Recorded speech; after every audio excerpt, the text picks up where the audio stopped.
Cults look different than they used to. And like most people, you're not going to think that that's what you're in at the time. You will think, I'm finding purpose, community, alignment, truth. It will feel meaningful and elevated, even healing. Before I knew any better, I thought cults were about weird belief systems, and that's not the red flag to look for. You want to look for the ecosystem. A cult doesn't stay running on just one charismatic leader. There's always an entire cast made up of very specific personality types playing very specific roles. And looking at your dreams is especially important because you may not trust your decisions or intuition if you're deeply embroiled in a cult. So the first question to ask yourself is, do I believe this group has the only real answers? This is usually where it begins. You find a group, a teacher, a movement, and it feels like everything clicks. They explain your pain, your confusion, your purpose, your future, and it feels relieving, not controlling. But here's what starts happening underneath that relief. The leader becomes elevated, not just respected, but unquestionable. And that is where you'll usually find the first role in the system, the charismatic leader. The person often presents as deeply wise, morally superior, compassionate, visionary, here to help humanity. But over time, you notice something else. They position themselves this way, and you start to see them this way. The source of truth, the interpreter of reality, the moral authority, and my favorite, always making sure to tell you what sucks about you in front of everyone. And we all just stay there quiet, like, yeah, this is normal. They define what's real, and criticism of them starts feeling like betrayal of the mission itself. You may notice narcissistic and psychopathic traits, but it feels too late. You're already invested. When someone falls out of the psychopath's favor, they create the storyline about the target, who it's okay to be around and who it's not okay. They will make it appear like they are the victim or savior. Not every spiritual group is controlling. Not every mentorship dynamic is unhealthy. The difference is in coercion control. Look for patterns like punishment for questioning. Punishment is going to be public. If you've fallen out of the favor of the leader, they're going to make you pay. But it won't be obvious to others because they have positioned themselves as the victim. The others will back up the leader because they're afraid of meeting your fate and because they have lost their own agency to question anything. There will be a heavy financial investment that truly is exploitation undercover, and the leader will be infallible, which is hard to see, especially if you don't love yourself or you have low self-esteem or you finally feel welcomed for the first time. So look for erosion of your own identity or others. Again, this will be public, and the leader will accuse someone of being dark or stealing souls or whatever ridiculous story, or doing things that hurt the poor leader. And then that fires up the minions too. Smart. Okay, here's the second question I want you to ask yourself. Who else is enforcing the belief system around me? You can believe anything you want. You can believe that if you whistle Yankee Doodle while waving a green flag and walking under a bridge, then you'll be protected from evil. Fine, believe that. It doesn't make it a cult. It's the pattern, not the belief system, that defines the risk, because it's never just the leader that enforces the pattern. Leaders don't maintain control alone. There are always people orbiting around them. And this is where things get interesting. Inside most cult-like environments, you'll see layers of participation. And this is where you will find role number 2, the loyal disciple. These are the people closest to the leader. They often act like protectors of the message or translators of the teachings, gatekeepers of access. They speak for the leader. They will defend the leader no matter what, even against logic or evidence. They often monitor the group socially. If someone questions something, these are the first people who respond, sometimes aggressively, sometimes subtly. But their loyalty is absolute, and their identity is deeply tied to being close to power. These people are immersed in the illusion and essentially delusional. They will cut off years of real friendship and cooperation, totally go against someone despite knowing better, simply because the cult leader snapped their fingers. And that brings me to role number 3, the promoters.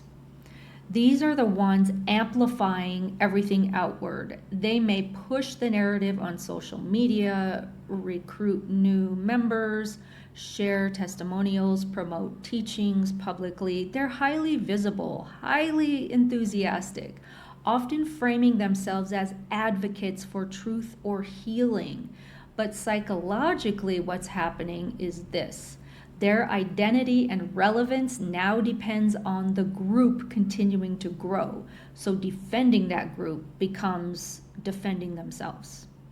So now the 4th role, the devoted believers. These are the people who feel like their belonging is tied to loyalty. Many of them entered during vulnerable periods, like during heavy loss or out of loneliness or some sort of uncomfortable transition. So the group becomes family, and belonging becomes that emotional glue. That means leaving the system doesn't just mean losing beliefs, it means losing connection, which makes critical thinking much harder. So here's the 3rd question I want you to ask yourself. Where do I sit in this structure? Once you're inside this layered environment, certain shifts happen, not overnight, but gradually.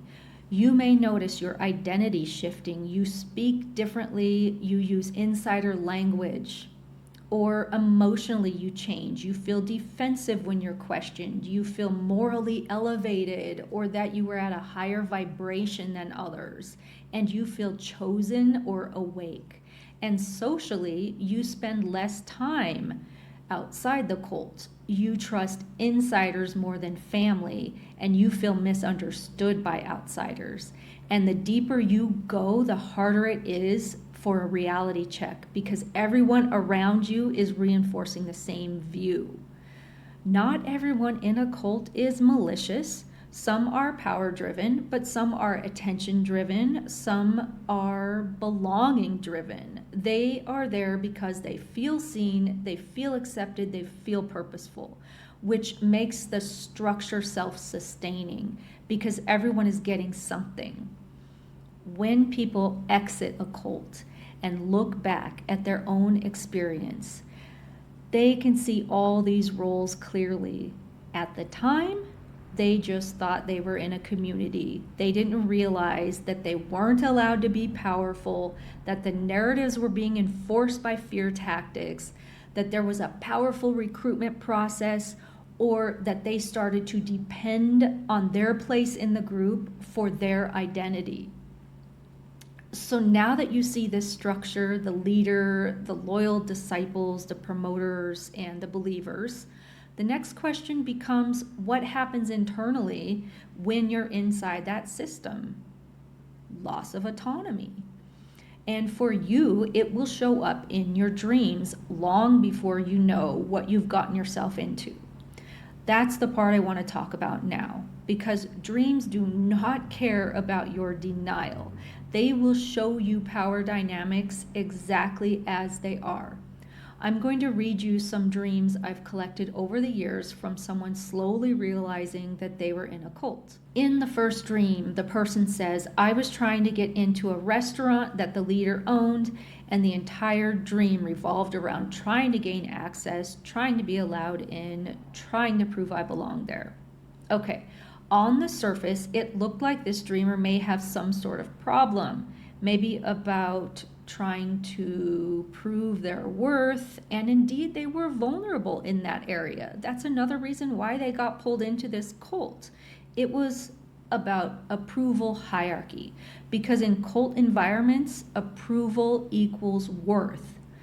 This dreamer said she just wanted so badly for the leader to tell her what she was good at, and in front of everyone, or else it wasn't true. At the time, the closer she was to the leader, the more validated she felt.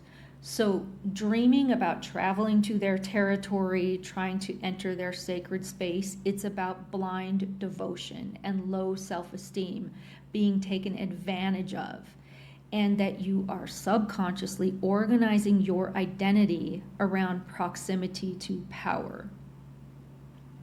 So, here's the second dream. In this dream, the leader appeared as a mob boss, and the entire dream dynamic was about trying to keep him happy, trying to not upset him, trying to anticipate what he wanted before he even asked.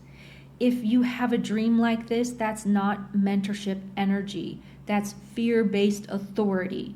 Dreams will often drop the spiritual costume and show the raw power structure underneath. They will ask you to stop romanticizing the leader and see them for how they are truly being, like a crime boss, a tyrant, a dictator, a controller.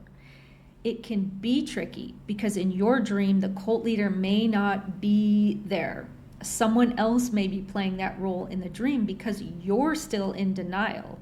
But at the subconscious level, you recognize coercion, even if consciously you're still calling it guidance or enlightenment. So here's the third and final dream, and this is the most revealing. The leader was gathering information on people, using it, weaponizing it, and then locking them up. But here's the disturbing part. When people were released, they didn't leave. They stayed inside the prison system because they didn't know how to function outside anymore. That's psychological captivity. And the dream speaks directly to the erosion of autonomy. People lose decision-making confidence. They lose identity reference points. They lose trust in their own thinking. Not in all areas. In some areas, trust is improved. And again, that's what makes it tricky. But stay grounded. Don't give up your autonomy. You want to be able to come and go as you please, not be conditioned to stay contained. Be as honest with yourself as possible. If you just know something doesn't feel right, but all the good you are getting out of it is outweighing or clouding that part of you that objects, you have to open your eyes and get out. You can get that good stuff somewhere else. You can be around people who don't resort to bullying and fear-mongering, humiliation rituals, and the sort. You don't need this kind of healing. When you line these dreams up, they tell a progressive story. Stage 1, seeking approval. Stage 2, fear-based compliance. Stage 3, autonomy loss. And the most chilling part, people see it happening. And the leader can say all kinds of outlandish, completely ridiculous things about a person who hasn't pleased them, and the sheep just follow. You may be one of the sheep. Don't be offended. Just accept it and move on. Remember, the structure is built for you when you come into the cult. You are vulnerable. Maybe no one ever welcomed you before or listened to you or set aside time for you. You thought you made friends. No, my man, you did not. Most of the people in the cult only want to be liked by the leader, so they do whatever they can to get there. That means being temporary friends with you. If the leader doesn't like you, neither do they. So when I talk about cult influence, I'm not speaking theoretically. I watched people's dreams, track their autonomy, leaving before they consciously could admit it. So if you're listening to this and you're starting to recognize some of these dynamics in your own life, do not turn inward and start blaming yourself. Do not call yourself dumb, naive, gullible, because the truth is, people who get pulled into these systems are usually the most open-hearted, growth-oriented, empathic people in the room. You didn't get pulled in because you're weak. You got pulled in because you're wired for connection, meaning, and evolution, and those are beautiful traits. They were just weaponized against you. The most important thing now is that you're no longer in denial. You see it.